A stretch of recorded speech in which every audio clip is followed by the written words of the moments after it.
Over the course of the last few clips, we've discussed the differences between outgoing patients as well as those who had to stay behind and would be admitted to the recovery ward. Now, while in the recovery ward, we talked about how there were differences between those who were admitted to recovery wards in American hospitals as well as Spanish hospitals. And yet again, surprise, surprise, the Spanish hospitals, they won out when it came to the subject of cleanliness, hygiene, and sanitation. But we also see how while the patients in the Spanish hospitals were recovering, the doctors, the physicians, attendees, they would take every care they could to ensure that their patients recovered as best as they could via a combination of diet and as well as medicine. And of course, the medicines, they're being bought from the apothecaries, and in some cases we see how apothecaries could not always be procured, or they would be too far away to procure the medicines for the patients. So in some cases we see that certain hospitals would actually have gardens on the premises to grow the plants that they needed to make their medicines.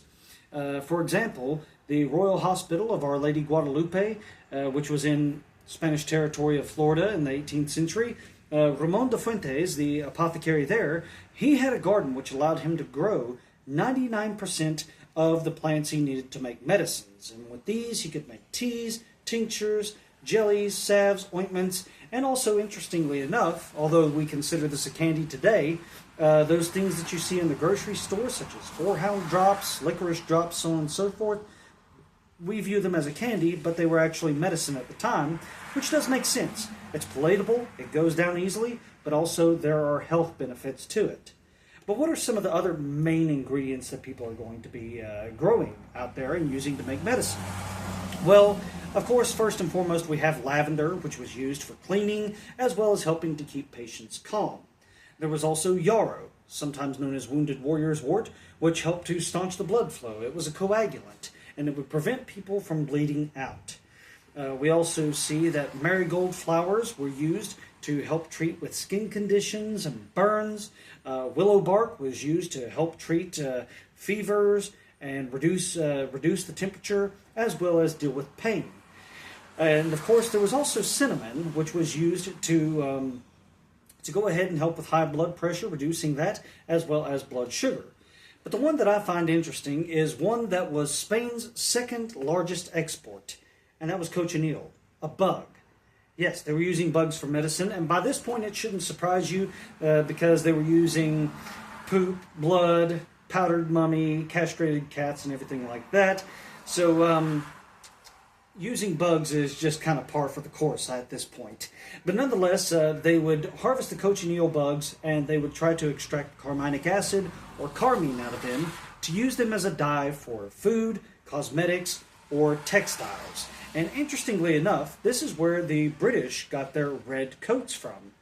But also interestingly, and somewhat ironically, although this was used by the apothecaries, it has no medicinal or nutritional value whatsoever.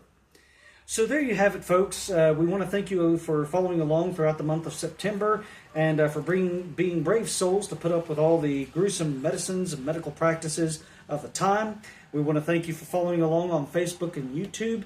It's always interesting to go back in time and just see how far medicine has progressed, and in some ways regressed, as well as just how far we have come in understanding diseases, germs, as well as the anatomy and physiology of the human body.